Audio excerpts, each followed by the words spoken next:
caller clinic yesterday, must tell you, I meant to mention this at the end of the program yesterday, and I didn't get to it, but every caller yesterday was superb. Did a little brief caller clinic, just sort of a recap of procedures here, and every caller just followed directions to a T. A caller clinic has nothing to do with content. It's not an attempt to change what the callers have to say. It's simply about brevity. Get in, get it, and get out.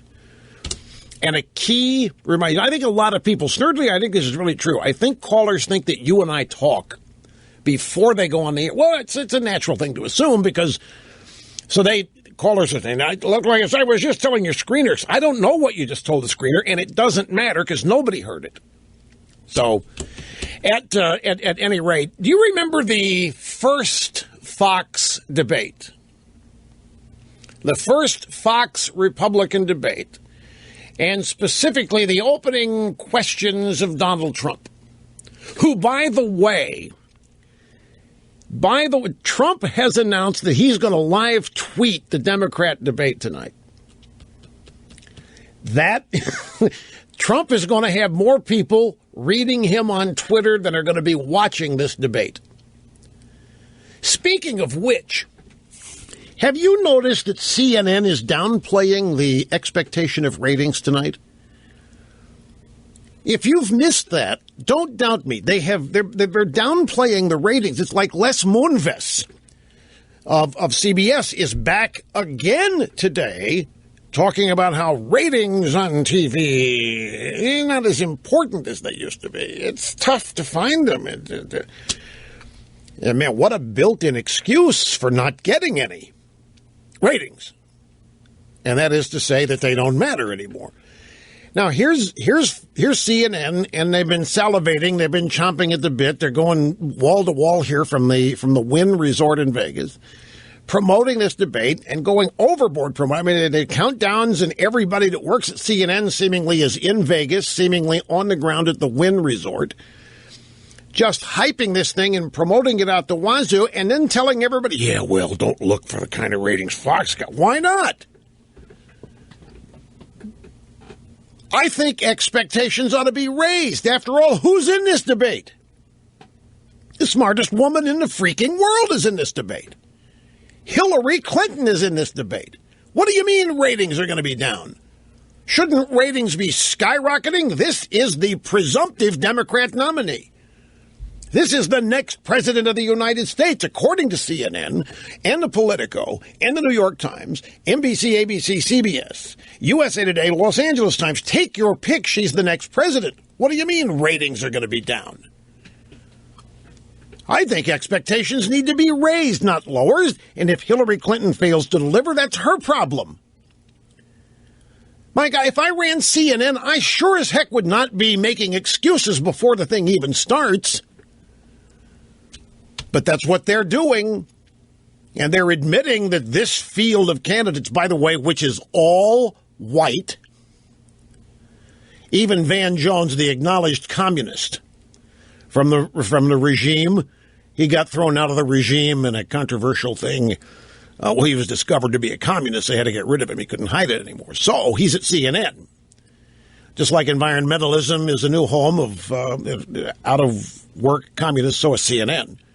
So he's over there, and he's talking about how it's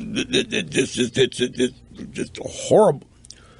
He said it's very bad, whitest field since 1992, and there's one woman and no people of color. You look at the Republican lineup, and you have diversity across the board.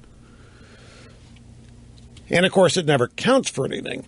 But anyway, seriously, folks, I'm being dead serious. I know it sounds funny. I'm a naturally funny human being, but I'm being dead serious. CNN ought to be raising expectations. If you run the place, you got the big Democrat debate. It's been overdue.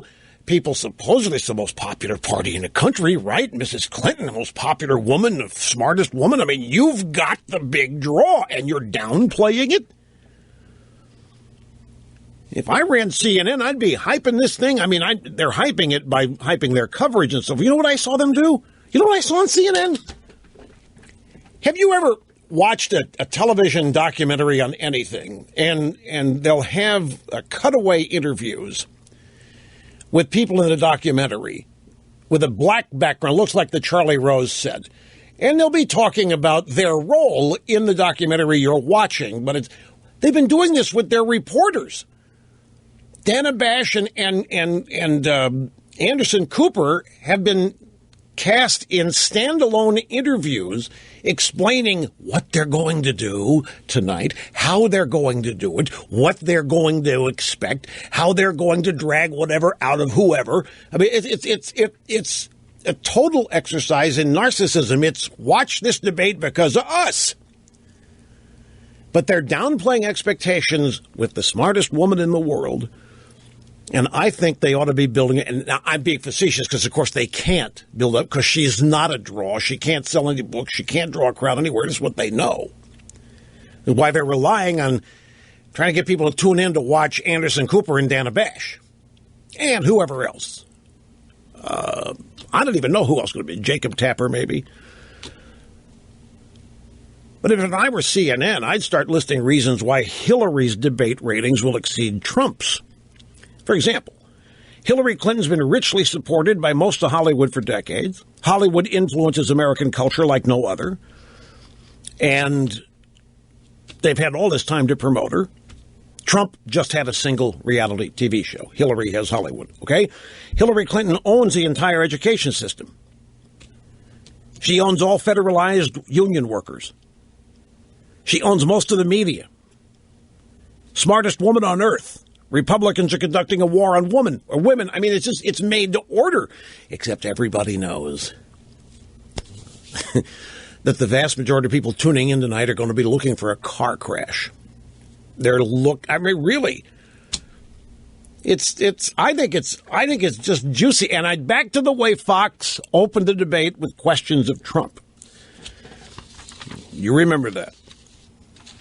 Mr. Trump, you have said the following about women. Blah, blah, blah, blah, blah, blah, blah, blah, blah, blah. Well, just to show you what you will not see on the Democrat debate tonight, we prepared a little if only parody. We now join CNN's live Democratic presidential debate, brought to you by our sponsors, Prostate Magic and the League of Left-Handed Transgendered Voters. Secretary Clinton is giving her opening statement. And I want to thank CNN for hosting this debate so that we as candidates can address the issues that are so important to the American people. I look forward to your questions. Thank you, Secretary Clinton. Now, our first question of the night. Mrs. Clinton, let me mention 7 names. Paula Jones, Juanita Broderick, Kathleen Willey, Jennifer Flowers, Monica Lewinsky, Beth Dezoritz, and Denise Rich. Now, tell us, how can you look at anyone with a straight face and talk to them about family values when it takes a village to satisfy your husband? Okay,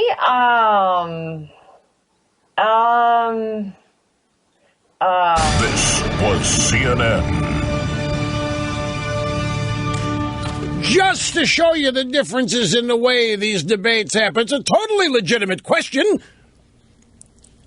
I mean, if it's legit to ask Trump about the things that he has said about women in the past, why is it not relevant to ask Hillary about her husband? He's going to be the co-president or the vice president or the first man, first gentleman, whatever. And you've got reports now, the bimbos are resurfacing. Jennifer Flowers out there showing up, claiming she's got a secret. The only reason she's alive is she's got a secret in a safe deposit box. Did you see that? Yeah, it was a WorldNet Daily. She's got some secret about Clinton in a safe deposit. But I mean, I'm adding that the reason she's alive. But I mean, she's got some secret that she's kept. She's close to the vest for just this kind of moment in time in the future. Don't know what it is. But I think it's a highly relevant question.